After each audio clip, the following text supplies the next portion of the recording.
Դուք դիտում եք առաջին լրատվականի հիմնական թողարկումը, բարի երեկո, առաջարկում եմ նախ մի քանի տողով ծանոթանալ մեր լրազամբյուղին։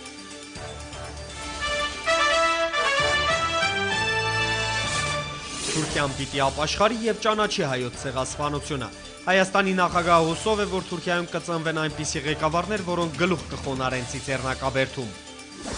1 տարի բանտում կամ 45,000 եվրո տուգանք Ֆրանսիայի Սենատի հանձնաժողովն ընդունել է հայոց ցեղասպանության ուրացումը քրեականացնող օրինագիծը։ Հայկական հարթակ եվրոպական ամենախոշոր կուսակցությունում հանրապետական, ՕԵԿ և Ժառանգություն կուսակցությունները մաս կկազմեն եվրոպական ամենամեծ կուսակցական ընտանիքին, հայաստանյան և եվրոպական արձագանքները։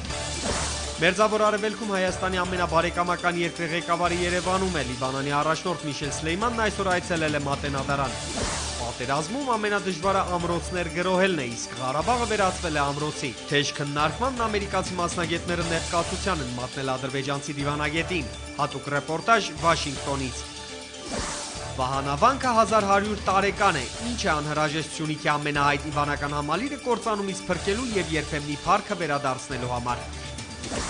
Ամանորյա տոնական լուսավորությունը Երևանում կճառակի դեկտեմբերի 20-ից,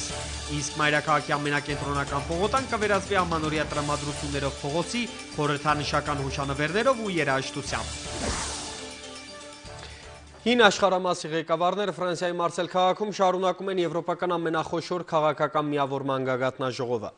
Եվրոպայի ժողովրդական կուսակցությունն իր հարկի տակ է համախմբել քաղաքական դաշտի աջ կենտրոնն զբաղեցնող կուսակցություններին ու երկրների առաջնորդների։ Մարսելում են Ֆրանսիայի նախագահ Սարկոզին, Գերմանիայի առաջնորդ Մերկելը, Լեհաստանի վարչապետը և տասնյակ այլ երկրների ղեկավարներ։ Հայաստանն իդեմ Հանրապետության նախագահ և իշխող Հանրապետական կուսակցության ղեկավար Սերժ Սարգսյանի դարձել է Եվրամիության ոչ անդամ պետություններից առաջին նախագահը, որն արժանացել է ԵԺԿ-ի կրծքանշանին։ Հանրապետականն այժմ լիարժեք ներգրավվածության վերջին փուլում է, գործընթացը կամբողջացվի հաջորդ տարվա փետրվարին։ Եվրոպայի ժողովրդական կուսակցության անդամակցության հայտ էին ներկայացրել հայաստանյան միանգամից 4 կուսակցություն՝ Հանրապետականը, ԲՀԿ-ն, ՕԵԿ-ը և Ժառանգությունը։ ԵԺԿ նախագահ Վիլֆրեդ Մարտենսը հայտարարել է, որ նրանցից 3-ի՝ Հանրապետականի, ՕԵԿ-ի և Ժառանգության հայտերը բավարարվում են։ Մարսելից Լուսինե Մկրտչյանն է ներկայացնում։ 2013 թվականին ֆրանսիական Մարսելը կդառնա Եվրոպայի մշակութային մայրաքաղաքը, նախագիծն արդեն արկել է, և այսօր Մարսելում կարելի է հանդիպել բազմաթիվ ազդագրերի, որոնք քաղաքը նախապատրաստում են այդ նշանակալի իրադարձությանը։ Բացի այդ անցկացվում են զանազան միջոցառումներ, որոնք համապատասխան կերպով ձևավորում են քաղաքի այսպես կոչված համաեվրոպական ոգին։ Կոնգրեսների պալատում համախմբվել են Եվրոպայի ամենախոշոր քաղաքական գործիչները։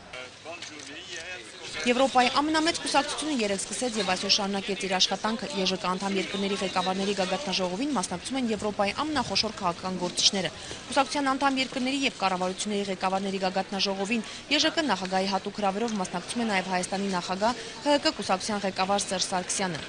ԵԺԿ նախագահ Վիլֆրեդ Մարտենսը երեկ Սերժ Սարգսյանին փոխանցեց նաև համաեվրոպական կուսակցության անդամի կրծքանշանը, ինչը փաստացի ենթադրում է ԵԺԿ-ում հանրապետականի դիտորդ անդամի կարգավիճակը, որը ոչ Եվրամիության անդամ երկրների համար կարելի է համարել լիարժեք անդամություն։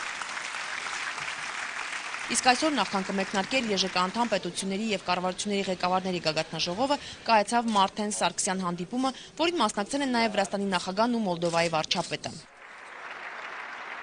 Եվրոպայի ամենախոշոր կուսակցության հետ հայաստանյան քաղաքական դաշտի շփումները սկսվել են 2008 թվականից։ Հայաստանյան կուսակցություններից անդամակցության հայտով համաեվրոպական կուսակցությանը հանրապետականից բացի դիմել էին ԲՀԿ-ն, ՕԵԿ-ն ու Ժառանգություն կուսակցությունները։ ԵԺԿ-ին անդամակցությունը տնտեսականից բացի Եվրամիության հետ քաղաքական ինտեգրման լավագույն հնարավորություն է ենթադրում։ Եվրոպայի ժողովրդական կուսակցությունը եվրոպական տարածաշրջանի ամենախոշոր քաղաքական միավորումն է, իր մեջ միավորում է 75 քաղաքական կուսակցություններ 39 երկրներից և Հայաստանի Հանրապետության քաղաքական կուսակցությունների համար Եվրոպայի ժողովրդական կուսակցության քաղաքական ընտանիքին միանալը սա նախ շատ մեծ իրադարձություն է ընդհանրապես Հայաստանի քաղաքական կյանքի համար, անկախ պետականության այս տարիների ընթացքում սա ևս մեկ լայն և երկարատև հնարավորություն է ունենալ քաղաքական շատ մեծ համագործակցություն, խոստումնալից համագործակցություն հեռանկարային առումով և իհարկե քաղաքական ռեսուրսի ամրապնդում։ Դուք գիտեք, որ մեր երկրի համար հատկապես արտաքին քաղաքական խնդիրներում մենք ունենք շատ կարևոր օրակարգային խնդիրներ և եվրոյի ինտեգրման գործընթաց այդ առաջնահերթություններից մեկն է։ Այս առումով սա հենց քաղաքական բաղկացուցիչի ամրապնդման ուղղված շատ կարևորագույն քայլ էր։ Անդամակցությունը եվրոպական ընտանիքին նաև պարտավորություն է ենթադրում, ունենալով եվրոպական գործընկերների քաղաքական աջակցությունը, հայաստանյան կուսակցությունները եւ հատկապես հանրապետականը պարտավորվում է ավելի ակտիվ բարեփոխումներ իրականացնել, ջանալով կյանքի կոչել եվրաինտեգրման բոլոր չափանիշները։ Լուսինե Մկրտչյան, Արման Ղարիբյան, Առաջին լրատվական։ Երեկ Մարսելում ժողովրդական կուսակցության կոնգրեսում հնչած հայտարարությունը մեր երկրի համար անհնար է գերագնահատել։ Եվրոպայի ժողովրդական կուսակցության նախագահ Վիլֆրիդ Մարտենսը հայտարարել է, որ տարիներ տաված գործընթացից հետո գալիք փետրվարին կվավերացվի հանրապետական, ՕԵԿ եւ Ժառանգություն կուսակցությունների ԵԺԿ-ին անդամակցության վերաբերյալ ներկայացված հայտերը, իսկ մինչ այդ հանրապետական կուսակցության առաջնորդ Սերժ Սարգսյանն է հանձնել ԵԺԿ կրծքանշանը։ Նման որոշումը Եվրամիության անդամ չհամարվող երկիրը ներկայացնող կուսակցության համար ենթադրում է եվրոպական ամենախոշոր քաղաքական այդ ուժի ներգրավվածության բարձրագույն մակարդակ, ինչը հնարավորություն է տալիս մեր երկրին եվրոպական քաղաքական դաշտում ունենալ հայկական շահերի առաջմղման միանգամայն նոր մեխանիզմ։ Մանավանդ հաշվի առնելով, որ Եվրոպայի գործադիր ու հատկապես օրենսդիր մարմիններում պարբերաբար են անդրադարձել հայության համար օրախնդիր թեմաներին, արցախյան հակամարտության եւ հայ-թուրքական գործընթացին։ Տեղեկացնենք, որ ԵԺԿ-ն համաեվրոպական խոշորագույն կուսակցությունն է, որը միավորում է քրիստոնեա-դեմոկրատական պահպանողական ուղղվածության կուսակցություններին։ Կուսակցության մեջ ընդգրկված է Եվրամիության անդամ 26 երկրի եւ եվրոպական եւս 13 երկրի 72 կուսակցություն։ Այն եվրոպական կառույցներում ամենածանրակշիռ ներկայություն ունեցող կուսակցությունն է։ Եվրահանձնաժողովում 27 պորտֆելներից 13-ը, Եվրամիության խորհրդի 27 պորտֆելներից 17-ը պատկանում են ԵԺԿ-ին։ Խորհրդարանական մարմիններում եւս ԵԺԿ-ն խոշորագույն խմբերն ունի, Եվրախորհրդարանում 736-ից 264-ը, իսկ ԵԽԽՎ-ում 318-ից 203-ը։ Հայաստանյան երեք կուսակցություններին կառուցողական անդամների կարգավիճակ տալու մասին հայտարարությունը հասկանալի պատճառներով լայն արձագանք է գտել նաև եվրոպական հասարակական քաղաքական շրջանակներում։ Այդ որոշումը դիտարկվում է որպես Եվրոպայի եւ Հայաստանի միջև քաղաքական գործակցությունը որակապես այլ հարթություն տեղափոխելու գործնական քայլ։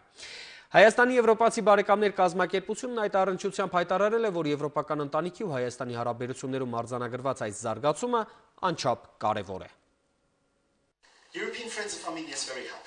Հայաստանի եվրոպացի բարեկամներ կառույցը շատ երջանիկ է Եվրոպայի ժողովրդական կուսակցության Մարսելում տեղի ունեցած համագումարից եկած ազդակի կապակցությամբ, ըստ որի 3 հայկական կուսակցություններ համարելու են այդ կուսակցության քաղաքական ընտանիքը։ Փորձը ցույց է տալիս, որ նման համագործակցությունը միշտ էլ երկուստեք շահավետ է եւ օգտակար։ Դրա մասնավոր օրինակը հայ հեղափոխական դաշնակցության եւ Եվրոպայի սոցիալիստական կուսակցության միջև համագործակցությունն էր։ Այդպիսի համագործակցությունը կամուրջներ է ստեղծում Հայաստանի եւ Եվրոպայի քաղաքական որոշումներ կայացնողների միջև, ինչը բնականաբար հրաշալի երևույթ է։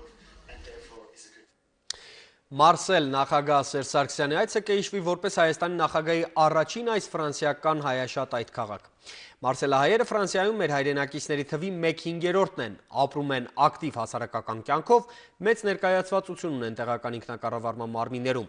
Տնտեսական ու գործարար հաջողություններով նույնպես աչքի են ընկնում։ Նախագահ Սարգսյանի երախտագիտությունը հայտնել ֆրանսիական իշխանություններին, որոնք ապաստան են տվել եւ զարգացման հող ստեղծել ցեղասպանությունից փրկված ու նավերով ծովափնյա այդ քաղաք հասած հայերին։ Նախագահը կրկին ապաշխարանքի կոչ է արել Թուրքիային, մաղթել, որ մի օր այդ երկրում կծնվեն ղեկավարներ, որոնք կառերեսվեն սեփական պատմության հետ եւ գլուխ կխոնարեն Ծիծեռնակաբերդում։ Հայաստանի ղեկավարը նաեւ անակնկալ էր պատրաստել մարսելահայերի համար, որի մասին կպատմի գործընկեր Լուսինե Մկրտչյանը։ Ավելի քան 2600 տարի առաջ հիմնադրված ֆրանսիական Մարսել քաղաքը մշակութային ու պատմական համակեցության քաղաք է։ Փարիզից հետո այն երկրորդն է մեծությամբ եւ բացառիկը իր հարուստ պատմական ժառանգությամբ։ Ծովի ու արևի այս քաղաքում հայերն ամենաշատն են գտել ապաստան։ Մարսելի հայկական համայնքը մինչև 100,000 հայ է հաշվում։ Նրանք հիմնականում հայ ցեղասպանությունից փրկված ու նավով Մարսել հասած հայերի ժառանգներն են։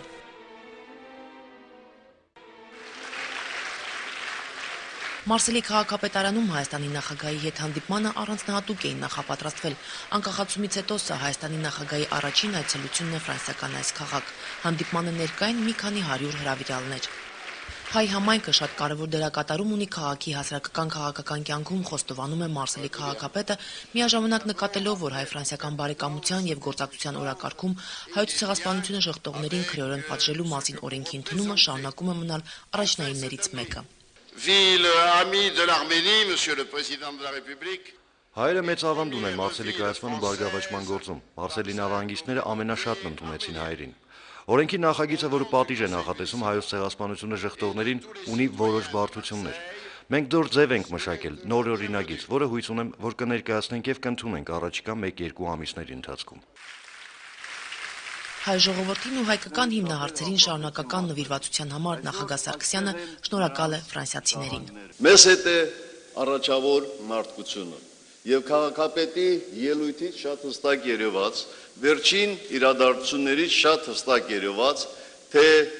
ինչպիսի դիրքորոշում ունի Ֆրանսիան եւ ֆրանսիական ժողովուրդը։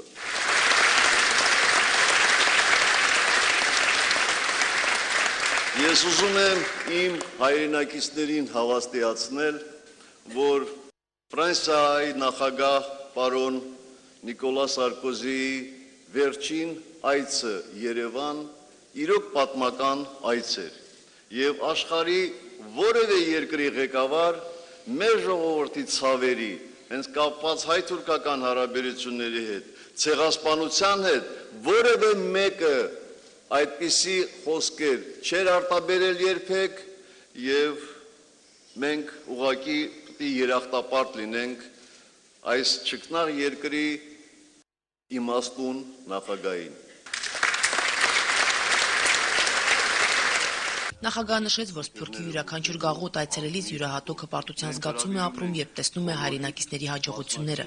Սերժ Սարգսյանը նկատեց, որ ցեղասպանությունը վերապրած մեր պապերի կյանքի պատմությունը լավագույն կերպով ներկայացված է Անրի Վերնոյի հայտնի «Մայրիկ» ֆիլմում, որտեղ անօթևան հայերը ուշադիր հետևում էին Սողոմոն Թելերյանի դատավարությանը եւ ցնծության պայր ապրում, երբ Բերլին ստանում է նրա արդարացման լուրը։ Ցեղասպանությունը վերապրածների շատերը հաստատվեցին Մարսելում։ Այսօր այստեղ են նրանց ժառանգները։ Ձեր ծնողների եւ նախնիների անցած ուղին վավերագրեց եւ գեղարվեստական կերպարով արարեց Անրի Վերնոյն իր «Մայրիկ» ֆիլմում։ Այդ ֆիլմի առաջին տեսանները ցույց են տալիս, թե ինչպես էին ունեզրկված հայերը, ովքեր անգամ տանիք չունեին գլխներին, Մարսելի նավահանգստում հետևում Սողոմոն Թելերյանի դատավարությանը։ Բերլինում ընթացող այդ դատավարությունից յուրաքանչյուր նորություն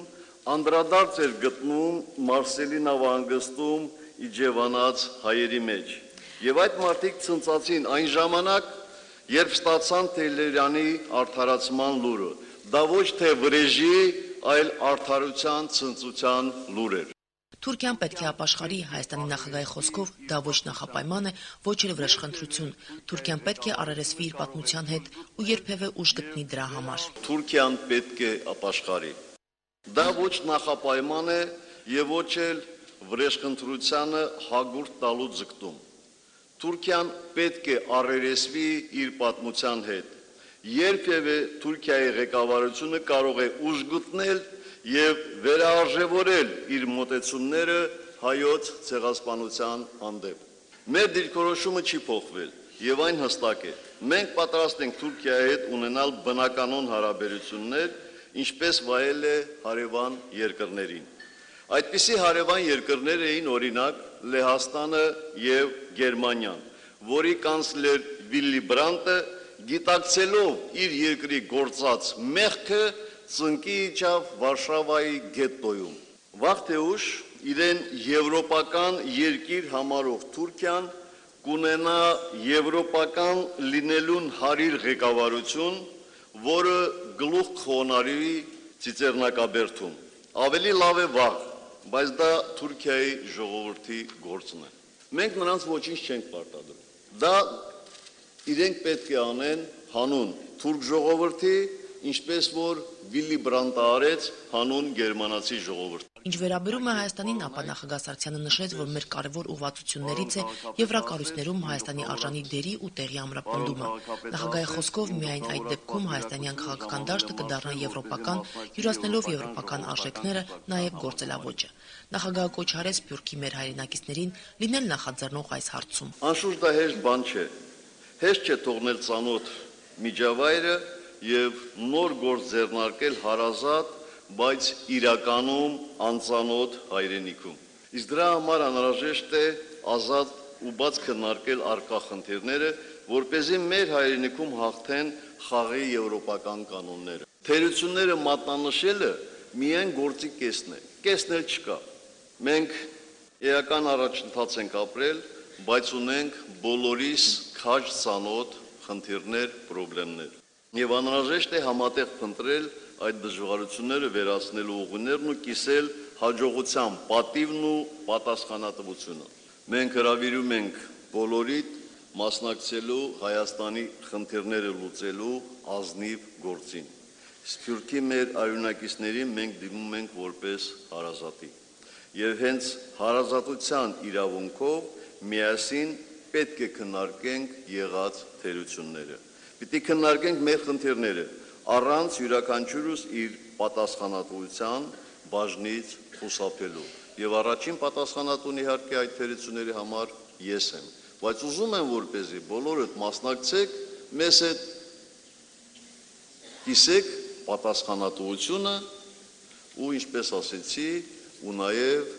հաջողության պատիվը։ Նախագահն նաև հայտարարեց մի կարևոր լուր, որն ընդունվեց մեծ խանդավառությամբ, Մարսելում կբացվի հայկական հյուպատոսություն։ Շատ երկար ժամանակ, որ այդ լուրերը սպասում ենք, այսօր արդեն եղավ, մեզ համար, հայերի համար, Մարսելիա հայերի համար շատ կարևոր է, որովհետև պետք է ասենք, ճիշտ ասած, Ֆրանսիայի մեջ Մարսելը հայերի առաջին քաղաքն է։ Երջանիկ բախ է իմ կյանքիս համար, ես 82 տարեկան եմ, որ այսօր առիթը ունեցա տեսնելու մեր ազատ անկախ Հայաստանի նախագահան։ Գիտեք, քանի տասնյակ տարիներ երազեցինք այս օրը, վերջապես այդ օրը ունեցանք եւ մենք բարդավոր ենք անցուկ այս ամեն դաղդղուկներու մեջ են դեսնել հերանեկարը երջանիկ հարուստ մեր հայրենիքին։ Հանդիպման ավարտին Մարսելի քաղաքապետը Հայաստանի նախագահին պարգևատրեց քաղաքի ոսկե մեդալով։ Մարսելահայերը դժվարությամբ հրաժեշտ տվեցին Հայաստանի նախագահին, երբեք նորից այցելելու մեզ հետաքրքրվում էին, աննախադեպ հանդիպումից նախագահին թողնելով ջերմիշողություններ ու նաև հեղինակած մի գիրք։ Լուսնե Մկրտչյան, Արման Ղարիբյան, Մարսել, առաջին լրատվական։ Եվ մինչ նախագահ Սարգսյանը մասնակցում էր Մարսելում ընթացող ԵԺԿ համաժողովին, Ֆրանսիայի Սենատի իրավական հարցերով մշտական հանձնաժողովը Ֆրանսիացի մի քանի պատգամավորների առաջարկով ընդունել է Հայոց ցեղասպանության ժխտումը քրեականացնող օրինագիծը։ Հուսով եմ, որ մենք կգնանք մինչև վերջ եւ Ֆրանսիան կլինի մարդու իրավունքների երկիր, ասել է հանձնաժողովի անդամ Վալերի Բոյերը։ 2006 թվականի հոկտեմբերի 13-ին Ֆրանսիայի ազգային ժողովը հավանություն էր տվել Հայոց ցեղասպանության ժխտումը քրեականացնող օրինագծին, սակայն օրենքը կյանքի կոչելու համար անհրաժեշտ էր դրա հաստատումը Սենատում։ Ֆրանսիայի Սենատը 2011 թվականի մայիսին կայացած նիստում ձայների 196 դեմ եւ 74 կողմ հարաբերակցությամբ մերժեց օրինագիծը, որի ընդունման դեպքում Ֆրանսիայում հայոց ցեղասպանության ժխտողներին մինչև 1 տարվա ազատազրկում է սպառնալու եւ 45,000 եվրո տուգանք։ Հիշեցնեմ նաև, որ հոկտեմբերին Ֆրանսիայի նախագահ Նիկոլա Սարկոզին Հայաստան պետական այցի ընթացքում հայտարարեց, որ Ֆրանսիան չի կարող երկար սպասել եւ Թուրքիայի համար վերջնաժամկետ սահմանեց մինչև այս տարեվերջ ընդունել հայոց ցեղասպանությունը, այլապես Ֆրանսիան կվավերացնի այդ ոչրի ժխտումը քրեականացնող օրինագիծը։ Քաղաքական նոր հարթակ եվրոպական ջրավազանում քաղաքական դաշտի միանգամից 3 առանցքային կուսակցությունների ներգրավումը ԵԺԿ-ին Հայաստանի համար եւս մեկ նոր լծակ է անմիջական աջակցություն ունենալու եւ մասնակցություն սեփական երկրի շահերին վերաբերող հարցերի համաեվրոպական քննարկումներին։ Աջ դաշտում գտնվող հայաստանյան կուսակցությունների ղեկավարներն այսօր ողջունել են փաստ ամրագրելով, որ այն կվերարժևորի Հայաստանի աշխարհագրական ու տարածաշրջանային դերակատարումը։ Վերլուծաբաններն էլ վստահ են, որ այն կխթանի ներհայաստանյան քաղաքական մշակույթը եւ նոր էջ կբացի հայ-եվրոպական քաղաքական հարաբերություններում։ Մայա Խաչատրյանն է իմի բերել մասնագետների ու քաղաքական գործիչների տեսակետները։ Միմյանց շնորհավորելու փայլուն առիթ է եվրոպական ամենամեծ քաղաքական ուժի 20-րդ կոնգրեսին Խոսրով Հարությունյանը Հայաստանից հետևել է ցնծությամբ, արձանագրել անդամակցությունը Եվրոպայի ժողովրդական կուսակցությանը պատմական նոր էջ անկախ Հայաստանի համար տարածաշրջանում մեր պետության աշխարհաքաղաքական նոր դերակատարության վկայություն։ Երբևէ մենք այսչափ մոտ չենք եղել Եվրոպային։ Երբևէ մենք այսչափ Եվրոպայի հետ համագործակցելու մեր պատմական բնորան գնալու այդ հնարավորությունն այդքան մեզ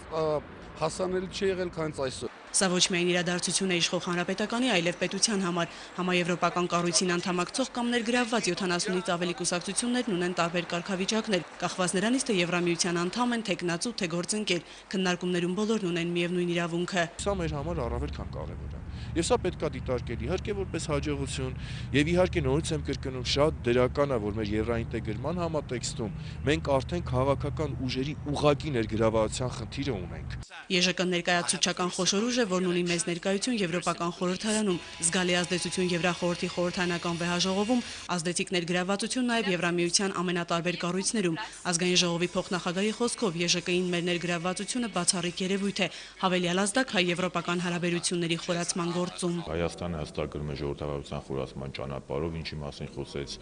պարոն Մարտենսը, նշելով, որ Հայաստանի նախագահ Սարգսյանի կառավարման շրջանում կառուցվում է խաղաղ ժողովրդավարություն եւ նաեւ այն, որ հայ-եվրոպական հարաբերությունների խորացումը պետք է լինի ի նպաստ Հայաստանի Հանրապետության հզորացման։ Հայաստանյան իշխանությունները նախաձեռնել են բարեփոխումների մի նոր գործընթաց, որը գնահատանքի ու աջակցության նոր ազդակներ է ստանում եվրոպական տարբեր կառույցներից։ Այդ բարեփոխումների առաջ մղումը եվրոպական արժեհամակարգի եւ ժողովրդավարության զարգացումն էլ այլընտրանք չունեն։ Եվրոպական ժողովրդական կուսակցությունը բավականին ուսումնասիրելով Հայաստանում եւ Հայաստանի արտաքին քաղաքականությունը եւ ներքին քաղաքականությունը, բարեփոխումները, շուկական տնտեսության կառուցումը եւ բազմաթիվ այլ գործոններ, որոնք անհրաժեշտ են, որպեսզի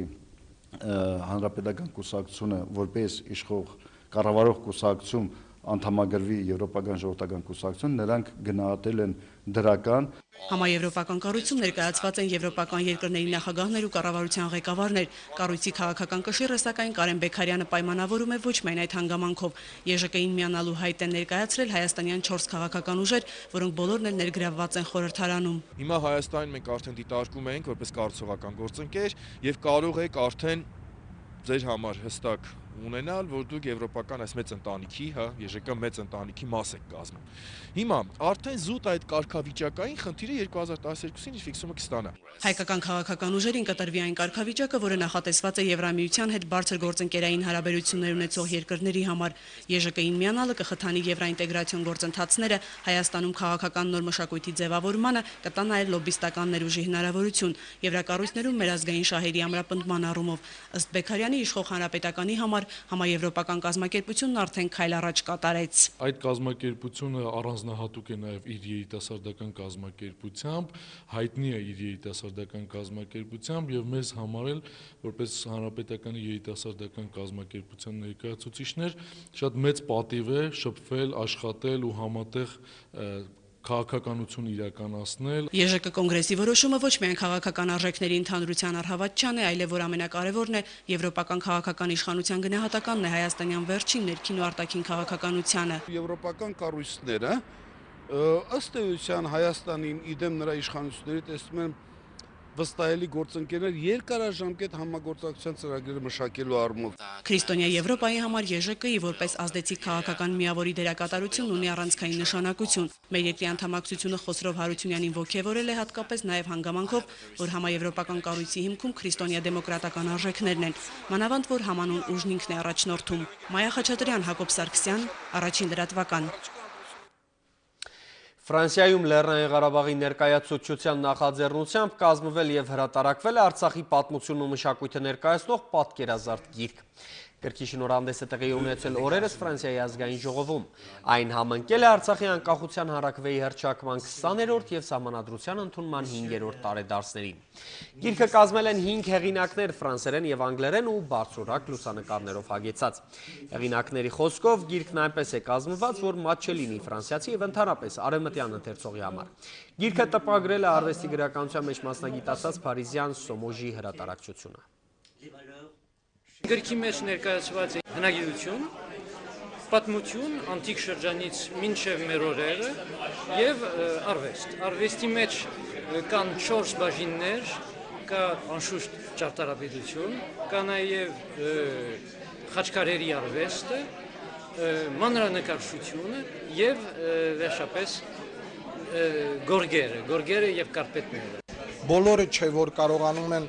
գալ Արցախ եւ անձամբ ծանոթանալ իրենց աչքերով տեսնել եւ իմանալ իրական պատմությունը։ Ահա թե ինչու այս գիրքը բոլոր նրանց, ովքեր հետաքրքրվում են Արցախով, կարող է շատ մեծ օգտակար նյութ տալ։ Ամերիկյան կոնգրեսում Հելսինկյան հանձնախումբն անցկացրել է լսումներ Հարավային Կովկասի հակամարտությունների թեմայով։ Մասնակիցներ քննարկման առանցքում պահել են հիմնականում Լեռնային Ղարաբաղի հակամարտությունը, ավելի քիչ տեղ հատկացնելով օսական ու աբխազական կոնֆլիկտներին։ Հրավիրված փորձագետները Ղարաբաղյան հակամարտությունը բնորոշել են ավելի հրատապ։ Վաշինգտոնում հայտնի կովկասագետ Թոմաս Դեվալի կողքին ադրբեջանական լսարին այս անգամ տհաճանակ ընկալ է մատուցել արտաքին հարաբերությունների խորհրդի վերլուծաբանը։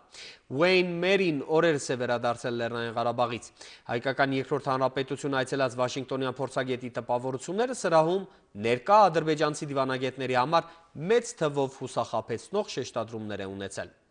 Հայկարամ Նահապետյանն է պատմում։ Վաշինգտոնի գլխավոր կովկասագետներից Թոմ Դեվալը Ադրբեջանի իրականացրած ոչիրների ցանկում Բաքվի եւ Սումգայիթի ջարդի կողքին նշեց Մարաղայի սպանդի մասին, ինչը վկայում է, որ Մարաղայի ողբերգության վերաբերյալ աշխարհին իրազեկելու վերջին տարիների հայկական համակարգված աշխատանքը նպատակին է հասնում։ Ղարաբաղը չի եղել անկախ Ադրբեջանի կազմում, խորհրդային սահմանադրությունը ինքնավար սուբյեկտներին սեփական կարգավիճակը փոխելու հնարավորություններ տալիս, իսկ Կոսովոյի նախադեպը, որքան էլ ասենք թե կապ չունի, վերջնահաշվում ազդեց կովկասյան բանակցությունների տրամաբանության վրա։ Փորձագետներ Ֆիոնա Հիլի եւ Թոմ Դեվալի այս հայտարարությունները ադրբեջանցի դիվանագետի մոտ անկեղծ հուսախաբություն առաջացրին։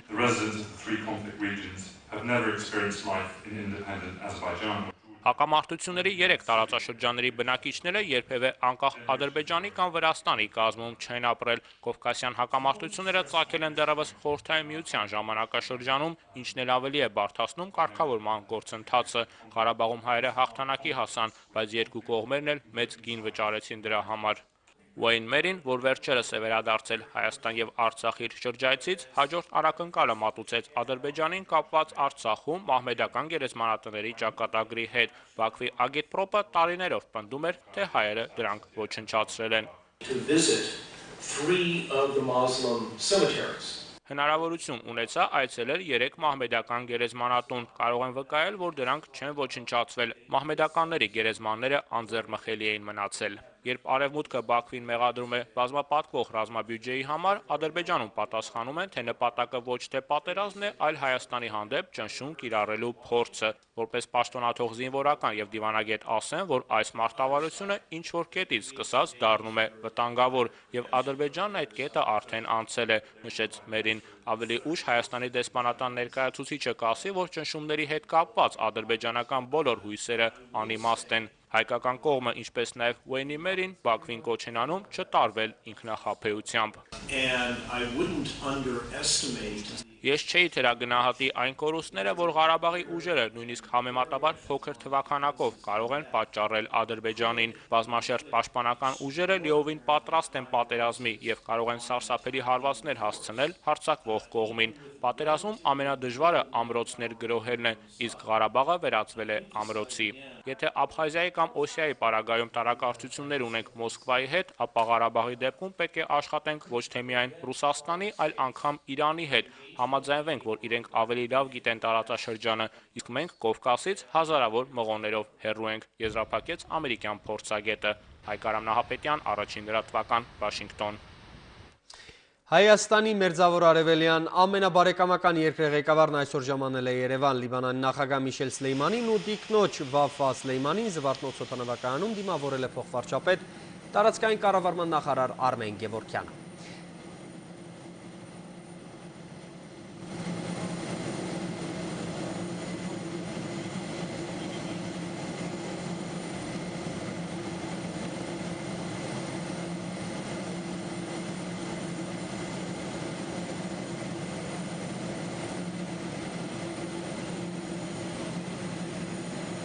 Լիբանանի նախագահի այցը մեր երկիր երրորդյա պաշտոնական նախագահ Սլեյմանի օրակարգը հագեցած է հանդիպումներ Հայաստանի պաշտոնակցի վարչապետի ու ամենայն հայոց կաթողիկոսի հետ, այցելություն Ծիծեռնակաբերդ եւ կոնյակի գործարան։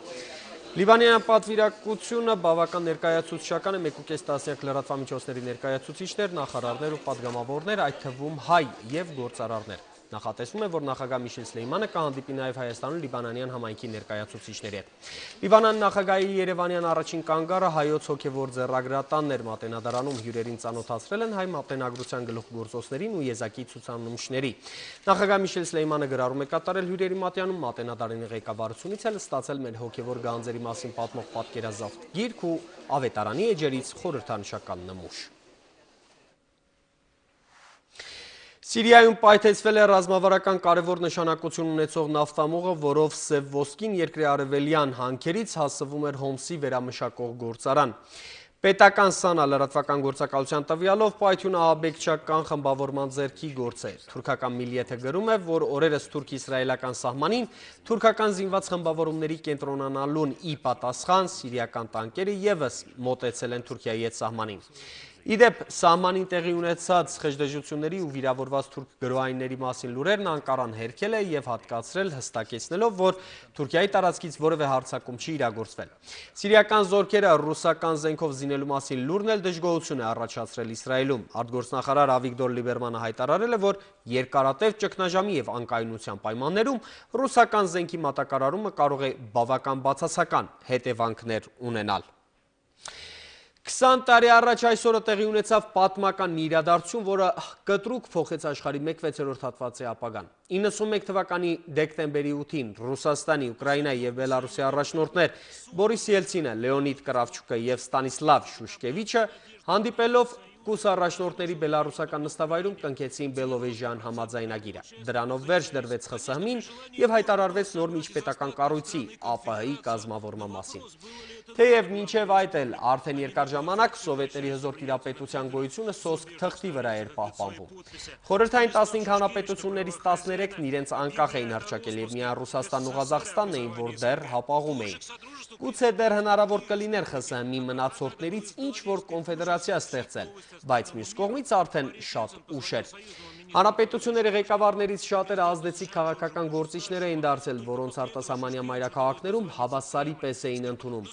Խորհրդային միության առաջին եւ վերջին նախագահ Միխայել Գորբաչովը դեկտեմբերի 25-ին հրաժարական տվեց, իսկ հաջորդ օրը դեկտեմբերի 26-ին ԽՍՀՄ Գերագույն խորհրդի վերին պալատը ընդունեց Խորհրդային միության գոյության դադարեցման մասին բանաձևը։ Բրյուսել են ժամանում Եվրամիության անդամ երկրների ղեկավարները քննարկելու Եվրոն ճգնաժամից դուրս բերելու ուղիները։ Ֆրանսիան եւ Գերմանիան մտադիր են համաժողովին ներկայացնել Լիսաբոնյան համաձայնագրում փոփոխություններ մտցնելու իրենց առաջարկները։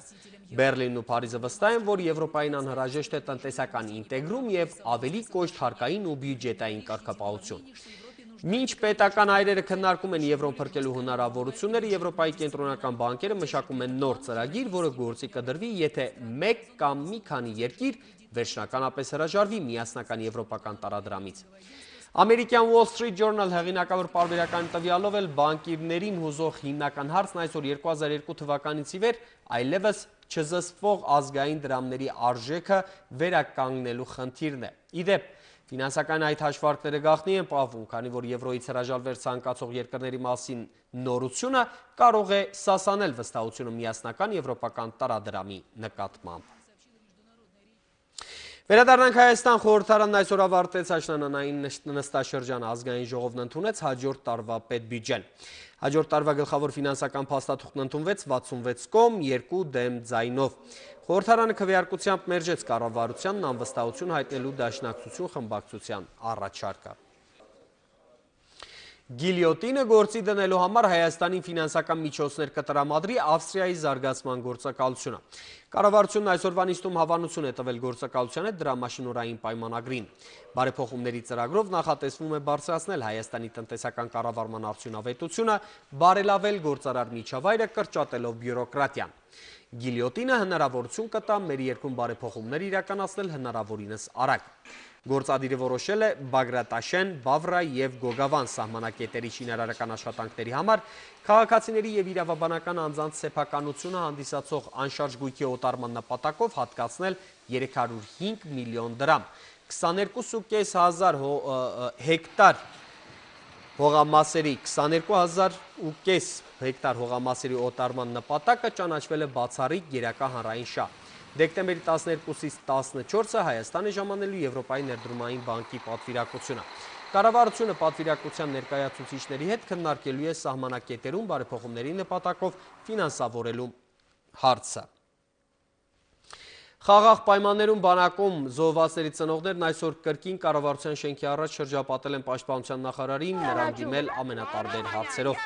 Ադրբեջանցի դիպուկարի գնդակից ոտքը կորցրած զինվորի ծնողը Սեյրան Օհանյանին շնորհակալություն է հայտնել որդու բուժման և պրոթեզավորման ծախսերը հոգալու համար։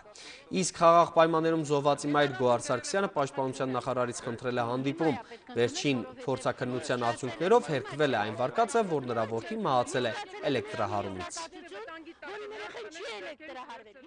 Դուք ինձանից ինչ եք ուզում, հանդիպում, ես կհանդիպեմ, ես որ կնշանակեմ կհանդիպեմ։ Առաջին հարցազրույցի տաղավարում Նվեր Մնացականյանն այսօր կհյուրընկալի ազգագրագետների, իսկ զրույցը կծավալվի մեր երկրում տեղի ունեցող բարեփոխումների հասարակական պահանջարկի խորքային պրոցեսների շուրջ։ Առաջին հարցազրույցն առաջարկում եմ դիտել 23:30-ին։ Ամիսներ առաջ անդրադարձել էինք Եղվարդի Նատի թաղամասի բնակիչների ջրամատակարարման, ավելի ճիշտ դրա բացակայության խնդրին։ Թաղամասն ամբողջությամբ ջրազրկված էր քայքայված խողովակների պատճառով։ Երևան ջուրընկերությունը 25 միլիոն դրամի ներդրում է կատարել ամբողջությամբ փոխելով ներքին ցանցը։ Ընկերությունն ինքն էլ հոգացել է նաև բնակիչների ջրաչափերի ֆինանսական խնդիրը։ Այս թաղամասում խմելու ջուրը տարիներ շարունակ անորակ է եղել և առողջության համար վտանգավոր։ Մարդիկ ծորակներից հոսող ջրին այժմ էլ կասկածով են վերաբերվում, սակայն Երևան ջուրընկերության մասնագետները վստահեցնում են, ջուրը ստուգված ու բարձրորակ է։ Թաղամասում ջրամատակարարումը վերականգնված է, տևողության խնդիրը դեռ պետք է լուծել։ Հիմա նոր սարքել են, ունենք նորմալ ջուր, ժամով է էլի, քիչ է տարի ժամով է, օգնում ենք, տեսնում ենք մեզ ինչքան անհրաժեշտ է։ Հիմա առաջի քայլը թաղամասի ցանցը փոխարինել էր նորով։ Հիմա հաջորդ տարվա ընթացքում մենք արդեն կաշխատենք այս թաղամասի ջրամատակարարման բարելավման վրա, այսինքն մինիմում 4 ժամասահմանը մենք հաջորդ տարի պլանավորել ենք դառնալ 6 ժամ։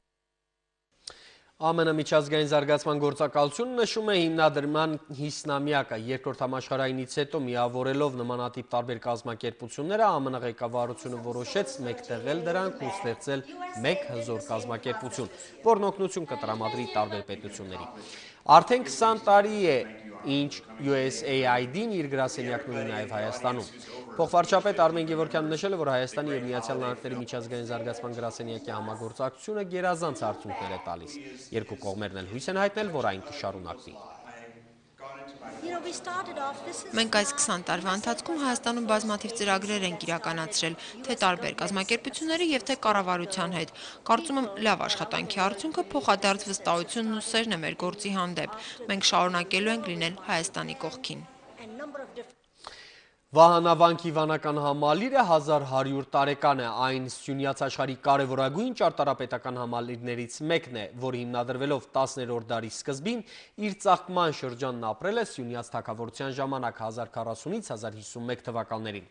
Սակայն 14-րդ դարում այն վերածվել է ավերակների, սելջուկ թուրքերի, մոնղոլների և այլ հրոսակների ասպատակությունների հետևանքով։ Անցյալ դարի 60-ականներից այստեղ պեղումներ են սկսվել և վահանավանքը դարձել է այն եզակի առաջին հուշարձաններից մեկը, որը պեղումներից հետո նաև վերականգնվել է։ Սուրբ Աստվածածին կրկնահարկ եկեղեցին վերականգնել են դեռ խորհրդային տարիներին, սակայն վահանավանքի գլխավոր Սուրբ Գրիգոր Լուսավորիչ եկեղեցին դեռևս խնամքի կարոտ է։ Չկա վեմքարը, Սուրբ Սեղանը, չկա գլխավոր մուտքի դուռը, իսկ հարավ-արևելյան Սյունասրահը ծածկ չունի։ Անհրաժեշտ է ավարտին հասնել վահանավանքի վերականգնումը, այն Սյունյաց թագավորության փառքի տաճարն է և նրա հզորության խորհրդանիշը։ Այսօր միջնադարյան Հայաստանի այդ խոշոր պատմաճարտարապետական հուշարձանի 1100-ամյա հոբելյանի նվիրված գիտաժողովում ահազանգել են մասնագետները։ Նրանք համոզված են, որ վահանավանքը այսօր էլ կարևոր դեր ունի կատարելու ոչ միայն որպես հուշարձան, այլև եկեղեցի։ Հետագա ճակատագիրը, որը շատ կարևոր է, որպեսզի շենքը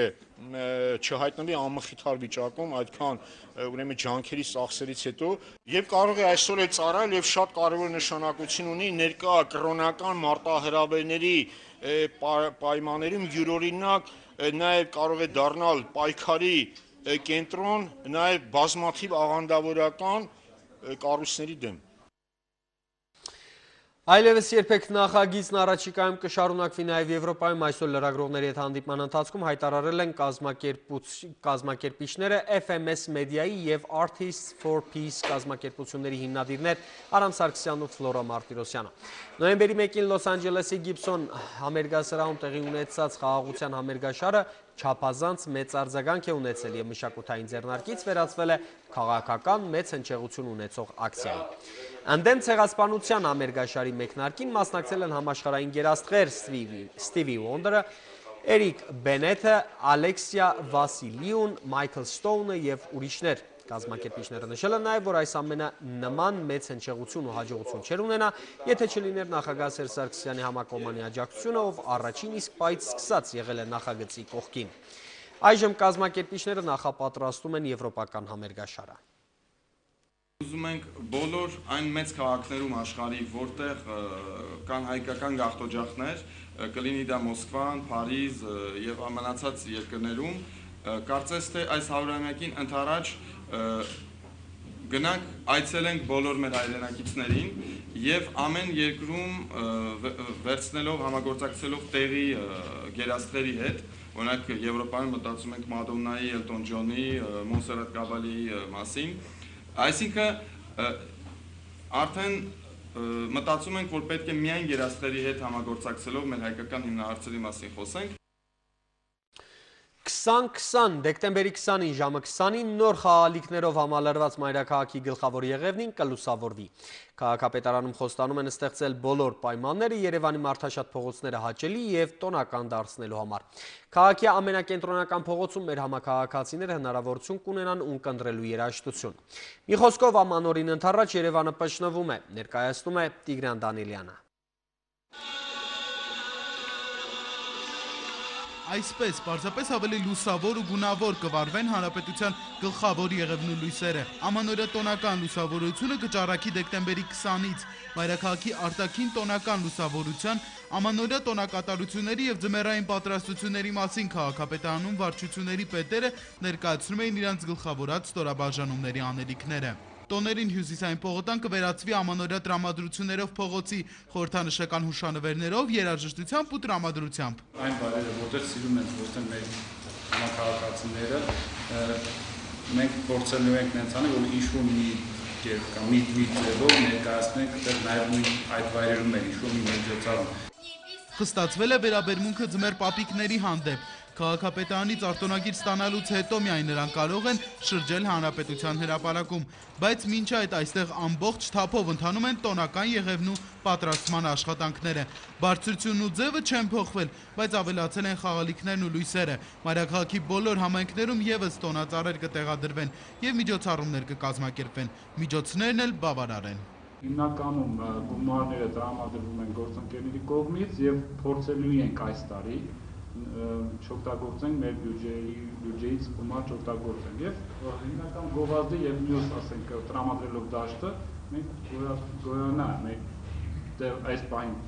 համապատասխան ինչ-որ գումար կա, բայց դա բավարար չէ։ Իսկ թվում միջև տարվա դա բավարար է։ 2012-ին տոնական տրամադրություններն ու լուսավորությունը ապահովող աշխատակիցները խոստովանում են, ամանորը իրենց համարել է հեքիաթ, ուստի իրենք էլ ունեն ձմեռ պապիկին փոխանցելու իրենց ցանկությունները։ Մենք ուզում ենք, որ երևանցին, երբ որ քայլում է իր քաղաքով, երբ որ նայում է ամեն ոլորտով, առանձին ասեմ, ես արտաքին ձևավորման մասով, չգիտեմ, մշակութային մասով, մյուսը, մենք ուզում ենք, որպեսզի երևանցին տեսնելով այդ ամենը շփտա եւ բացի դրանից զգա քաղաքի ջերմությունը։ Մայրաքաղաքի տոնական լուսավորությունը դեկտեմբերի 20-ին ժամը 20-ին այնպես կլուսավորի քաղաքը, որ հնարավոր կլինի նաև Երևանը երկնքից նկատել, այնպես որ պետք է հենց այդ օրը երազանք պահել ու խնդրել ձմեռ պապիկին իրականացնել այն։